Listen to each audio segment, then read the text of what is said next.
Yo, what's up internet world? Mototinta TV nagbabalik po muli. At humingi po ako ng pasensya at ngayon lang po ako nakapag-upload ulit ng videos natin, ng vlog. At gawa ng sobrang busy sa trabaho, no? At yun nga, ilang linggo na pong diretsong tumutulong tayo sa vaccination team dito sa Quirino Province.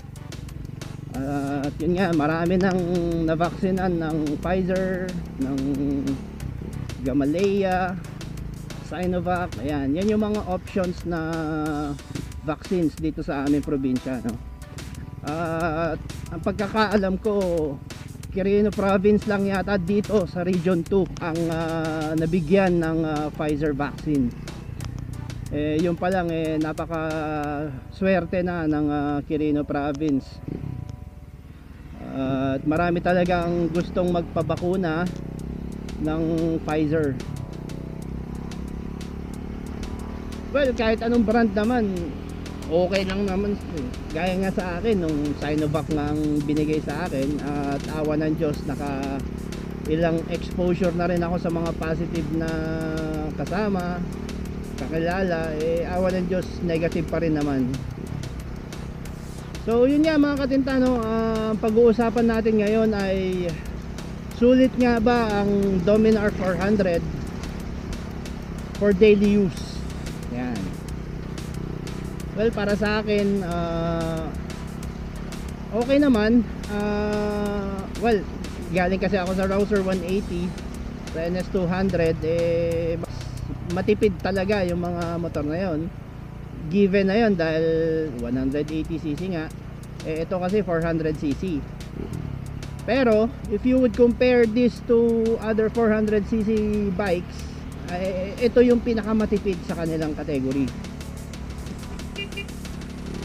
At nasa driving habit mo lang naman yan kung rat-rat ka lang rat-rat, talagang uubusin ka ng gas.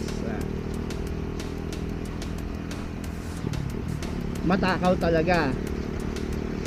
Pero despite for being a 400cc, mabilis ka makakapunta sa paroroonan mo. Yun lang yun. So mabalik tayo, no? 400cc for daily use. Well, sa trabaho ko kasi, from my house to my workplace, nasa 15 kilometers lang naman. So okay naman.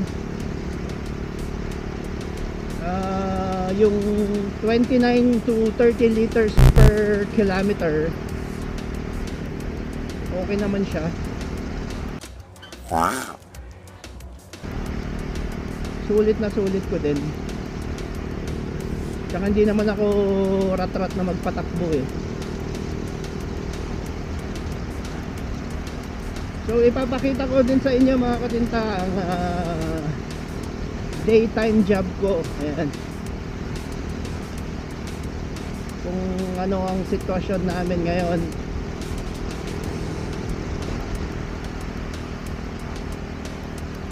Doon tayo sa Capitol Gymnasium at doon mo makikita yung mga kapatid at mga tao na nagpapavaccines ng Pfizer.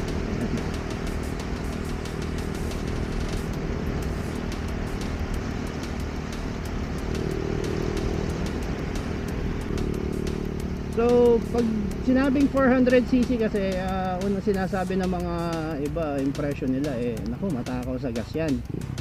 Well, para sa akin hindi naman kasi nasa driving habit mo nga yan. Depende naman sa'yo kung paano ka mag-drive. Kung lumalagpas sandaan ka ba lagi, ayan, or takbong chubby lang palagi, ayan. So nasa sa'yo naman yan Well, kung late ka na, ayan, doon mo talaga masusulit si Dominar, dahil ibibigay niya yung speed na gusto mo, no?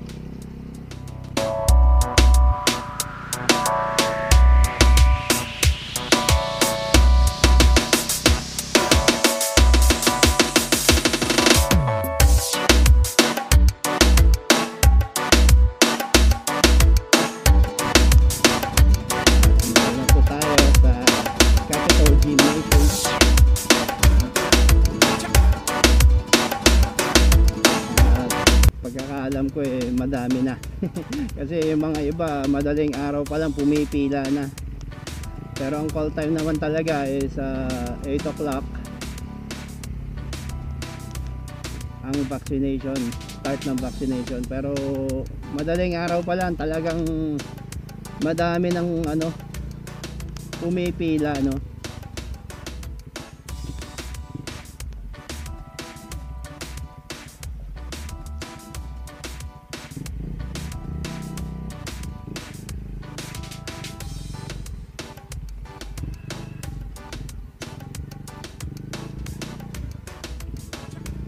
Yung mga kasama natin sa vaccination. At yun na nga, tama yung hula ko. Ayan mga katinta, oh, ang haba na kagad ng pila. Doon tayo sa likod dadaan, ang entrance ng mga employees.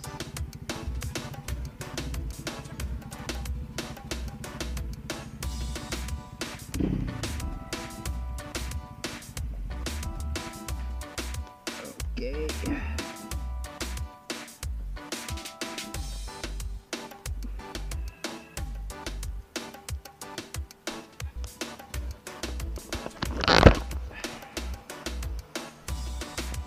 Papakita ko sa inyo ang sitwasyon namin dito.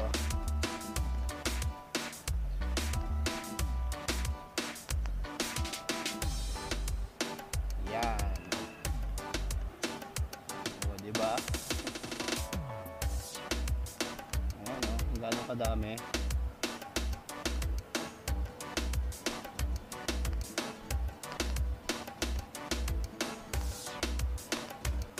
Babaksinan natin ngayon Mandela, Cabarugis, and Paglipay.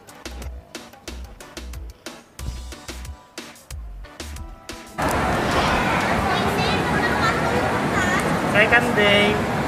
Last day? Second day. Pero gagawin naming last day.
Action camera. Kaway kaway. Hello, sir! Hello, relax. Pasek o exhale? Exhale. Relax mo lang. Basta.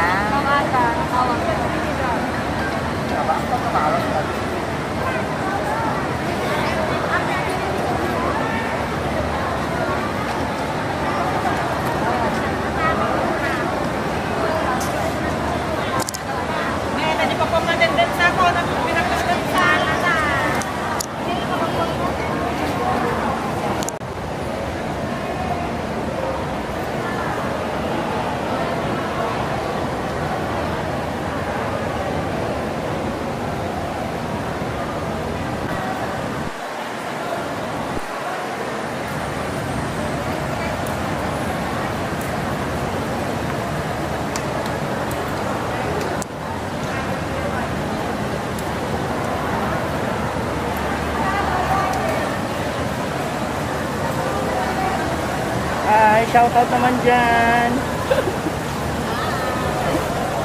Good morning.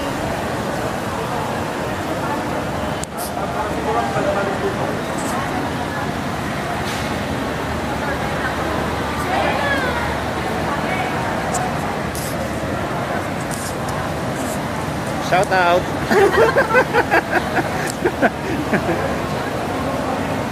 $2,000 years later. So yun guys, no, natapos din ang vaccination sa ngayong araw na to at bukas ulit. So walang weekend sa amin ngayon. Diretso kahit Sabado at Linggo. At ito po yung mga makukulit na staff ng Provincial Health Office. Ayan. Ayan po sila. Ni Jomay. Jomay, ganun mo yung ayaw mo. Aji kasi mo na. Baka na ni Meriente, panigas ko pa ano, magising. Palakpak ni Meriente. Magbaganin ng gamo, di mo. So kaway-kaway naman dyan guys. Kasama sa vlog to. Yes. Ito ba? Ayan. Ayan. Yan po yung mga makukulit na Provincial Health Office.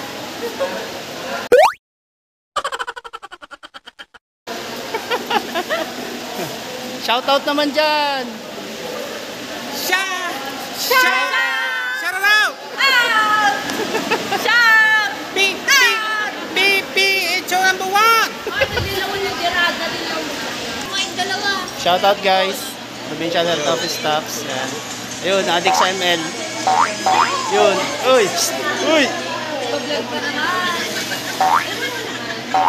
Shoutout.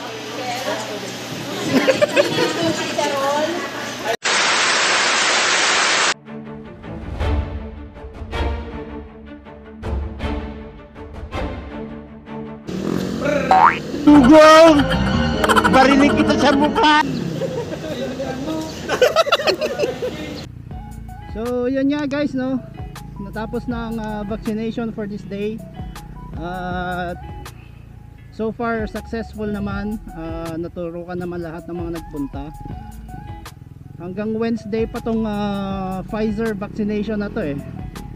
And the following week will be Sputnik, second dose ng Sputnik. Hopefully matapos na itong buong vaccination para lahat magkaroon na ng herd immunity at tuluyan ng bumaba ang cases namin dito sa Quirino Province. Time check 5 o'clock in the afternoon at ayan na, umaambo-ambon na. Kailangan magmadali at baka mabasa, baka dumami tayo.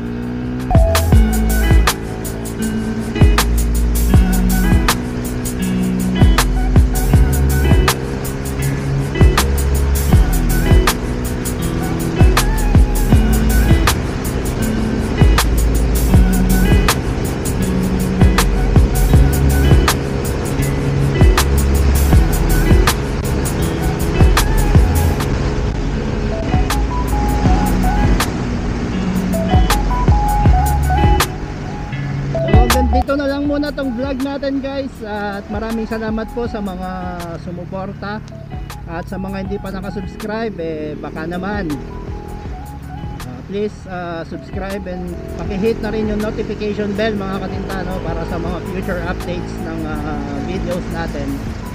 At muli maraming pong salamat sa inyo. Stay safe po sa ating lahat. Peace!